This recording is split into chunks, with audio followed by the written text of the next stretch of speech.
Hey there, it's Pastor Eleanor. It's Wednesday Refresh. I'm so glad you joined us tonight. And this is a special edition because last week we talked about forgotten keys. This week, in using some of the keys that God has already put in my hands, He worked another miracle. And that's why I'm not in my normal spot today, but I'm actually out just concluding an event that I really wanted to go to. It's an all-day event, and it was important to what God had given me to do. But then I realized there was another meeting scheduled for all day that I really didn't need to go to, but was obligated to go. And I prayed on Monday, and I said, God, if you want me at this other meeting, then I pray that you work some kind of way to cancel this first meeting that I'm obligated to go to. And yesterday, nothing. Early this morning, nothing. So I had resigned that, okay, I'm going to miss the event that I really want to go to and really feel led to go to and go to this one meeting. So I was getting up this morning and I checked my phone and I saw a message that said the meeting had been canceled for the day and we would reschedule it. I jumped and I was just like, yes, God. And I ran and I pulled myself together and I made it to the meeting. I didn't even have a chance to do anything special with my hair, but I threw on my clothes. I got here and it was phenomenal. And everything I needed, even contacts, relationships, new people that I was able to network with, they were here at this meeting. So God had already ordained it. And even as I was walking back to my car today to prepare for this particular message, it dawned on me that all-day meeting, which is very rare, actually, it had never been scheduled like that before, God allowed that to be a placeholder so nothing else would come into the day, so that when He canceled that one, I would be free to come to this event that I really needed to be at. So I just look at the wonder of God and the wonderful things that He does. Now, I will say this, that meeting started very early in the morning. It was about 40 minutes from my house. But I had kind of in my mind resigned that I wasn't going to make it. But here's the thing about keys and faith in God. And so I'm teaching you the benefit of my own mistake and experience.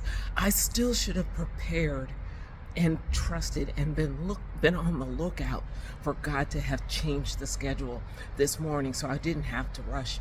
And even though I didn't get there at the early time, even though that the first part of it was, meeting and greeting and all the rest of that, God said, don't rush. And as I didn't rush, I just took my time and I got here, I parked, and then I was trying to figure out how to get from the parking deck to the auditorium. And I was just like, okay, and the directions were confusing. So I walked down 5 flights of stairs because I'm on the 5th floor because I got here later in the morning, so most of the parking on the first floors were full. I got here and I'm starting to walk and I'm trying to follow GPS, but it's really kind of confusing because it was telling me it was going to take me 20 minutes to get to the event. And I said, nah, that can't be right. I'm parked too far away. But I didn't turn around. I kept going. And as I got down to the bottom of the parking deck and just started walking in the direction I thought I should go, a student came, it's at a university, a student came along and I turned to her and I asked, I said, do you know how to get here? She said, yeah, I'm headed that way. Just follow me. She took me through literally, I was walking, she was walking fast to get to class. So, but she came right up beside me. I asked her and I followed her and she took me right there. I got there in less than 5 minutes. And this is how it's just amazing how when you are in the will of God and you're willing to do things God's way, even though I felt like, okay, I'm late, and because I didn't prepare and anticipate and still expect that God was going to change this. But nonetheless, God was gracious to me and I still ended up getting here. He got me the help I needed to get to the auditorium. And even in Him saying, don't rush, when I got there, they were on a break.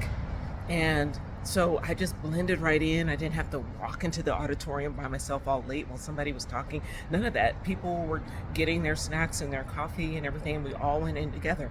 So all of this to say, these are the keys that we have. When we put our hope and trust in God, He makes ways out of no way. And I want to encourage you to keep expecting God and don't give up, even if it looks like it's the 11th or the 23rd hour, however you want to look at it. Keep trusting God and wait until you get to that point of crossing, that point of decision before you determine, yes, God did it, or okay, then God must want me to go a different way today. But God is faithful to his word. I want to encourage you to keep on believing, keep on holding on to the scripture. Again, read Romans 12 verses 1 through 2. And pray over it. There's revelation there. I still haven't had a chance to fully preach it, but there's revelation there that will help you keep using the keys that God has given you, identifying what they are, and then knowing how to use those keys to unlock doors that you need unlocked for you. Just like God is unlocking things in my life now, and I'm seeing it, I want to show you some of these things that he's taught me. I was watching a video last night with Katie Souza, actually, and she was talking about a key that she saw in scripture, a key that I've been wondering about for a long time. And when she said, she went into heaven and she said, I see how this works. And she explained it. And I said, that's it. So I want to encourage you. We have keys as people of God. This Saturday at 5 p.m. in Raleigh, North Carolina, we'll be having the LCMI North Carolina service at 3610 Bastion Lane off of New Bern Avenue.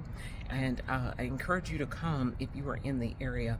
I'm going to be speaking and I'm going to be preaching on a message that ties into this to help you know that you don't have to keep going through all the stuff you keep going through month after month, year after year, decade after decade. There are keys that I'm going to expose in that meeting and during that session that if you're here in the area, please come. If you can't make it, send somebody that you know is in the area and could benefit, and then I pray that we'll be able to post it. But as you know, I'm pastor of Be Redeemed Ministries. I also pastor for LCMI North Carolina as we get that ministry off the ground, and it is our in-person gathering. It's going to be powerful because God has been showing up like never before. So if you need healing, if you need prayer, if you just need to be encouraged and to know that God is with you, God is for you, that he loves you, and that he has not passed you by. If you need to know that you haven't lost not one of the gifts God gave you, you have not lost them. That's a message that I believe we're going to be touching on this Sabbath as well. So come on out, join us. There's a lot that we want to share.